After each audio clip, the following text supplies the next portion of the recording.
السلام عليكم ورحمة الله تعالى وبركاته.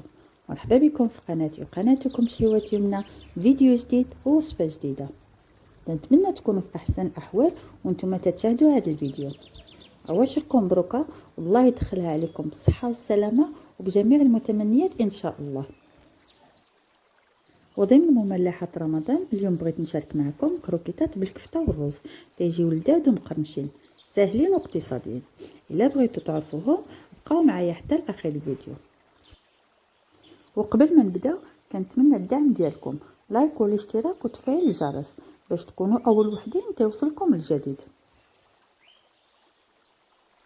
بالنسبه للمقادير، عندي كفته، بوارو او بصله خضاريه، نص كاس دراوز، علبه شامبينيون، وعندي شاسيط الخضره جافه ومنسمه الا كانت موجوده، والا ما كانتش ممكن تعوضوها بعطريه ايطاليه. وعطريه عندي ملحه، الابزار، تحميره، سكنجبير.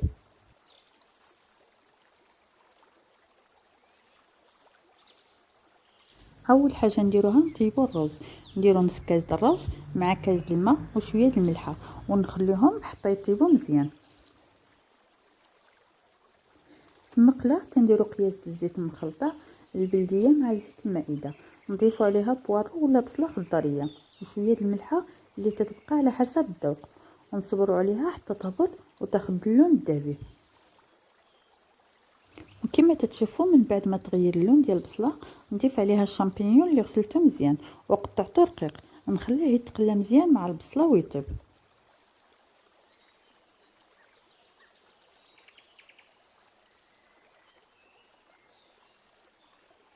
نضيف عليهم الكفته، عندي هنا 300 غرام ديال الكفته، نحاول نفردتها مزيان، عاد نضيف ليها التوابل.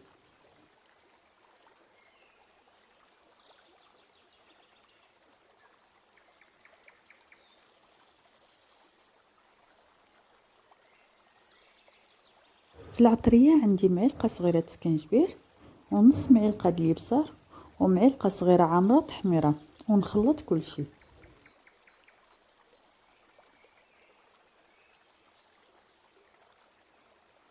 وهنا نزيد نسم الكروكيطات ديالي بهاد الخضره المجففه ومنسمه، ممكن تعوضوهم بالعطريه الايطاليه وممكن ايضا تكتفيو غير بالعطريه العاديه. ندير 2 معالق كبار عامرين.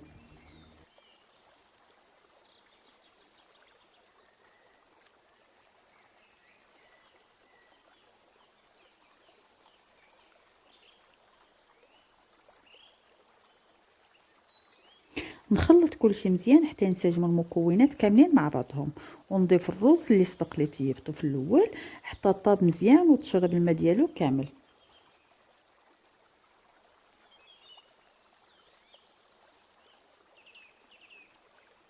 نزيد كاس الماء باش القامه ديالي طيب مزيان، نغطيها ونخليها حتى تشرب مزيان وما يبقاش فيها الماء. ناخذ الصفايه ونخويها فيها باش تستقطر مزيان ونخليها تبرد، عاد نرجع نكورهم كويرات.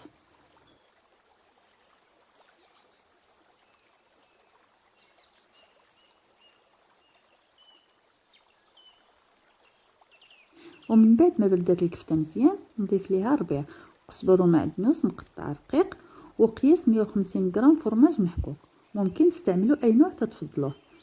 نخلط كلشي مزيان حتى ينسجموا المكونات كاملين.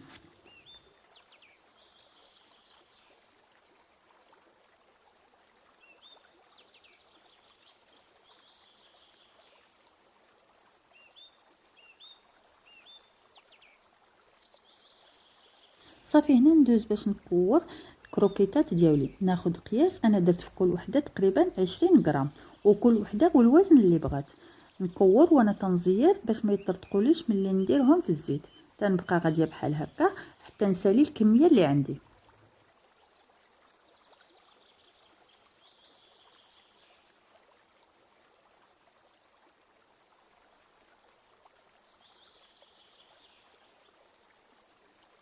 عندي 2 بيضات نخلطهم، وعندي شابلوغ رقيق من السم واخر شابلوغ غليظ، تنفذهم الاول في الشابلوغ من السم وندوزهم في البيض، وفي الاخير تنديرهم في الشابلوغ الغليظ. هذا الشابلوغ الغليظ الى لقيتوه يكون احسن حتى يعطي واحد القرمشه الكروكيطات هائله.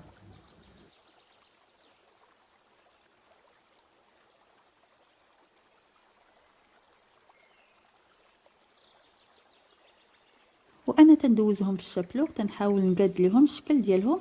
الا كان خسر ليهم الشكل نعاود نقاد فيهم بنفس الطريقه كما موضحه في الفيديو. تندوزهم في الشابلوغ ونكورهم مزيان.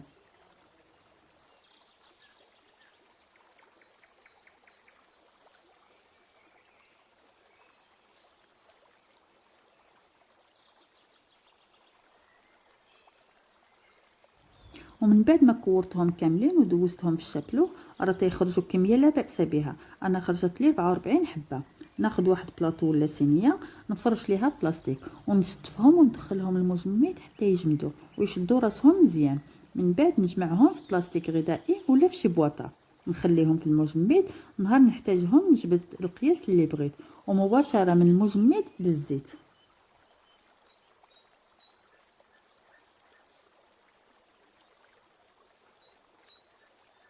وهنا من بعد ما جيت نقلي نسخن الزيت مزيان وتكون شويه كثيره باش ما يتحلوليش الكروكيطات في القيان.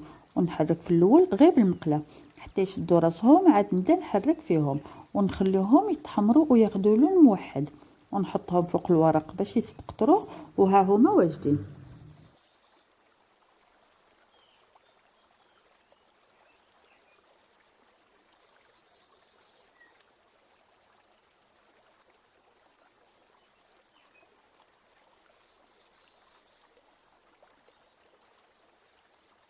كان هذا هو الشكل النهائي ديال الكروكيتات بالكفته اللي صوبتهم معكم اليوم.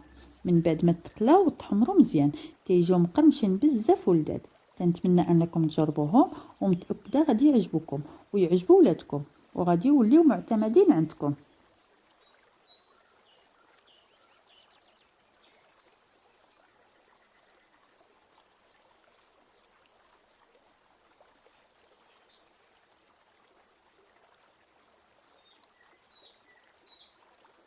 تنتمنى وصفه وفيديو اليوم يكونوا نالوا الاعجاب ديالكم. الى عجبكم ما تبخلوش عليا بالتشجيعات واللايك والتعليق وبارطاجي الفيديو والاشتراك في القناه بالنسبه للزوار جداد. طبعا ما تنساوش تفعيل الجرس باش دائما توصلوا بالجديد للقناه. شكرا على المشاهده. نتلاقاو مره اخرى ان شاء الله في فيديو اخر مع وصفه اخرى. مع السلامه.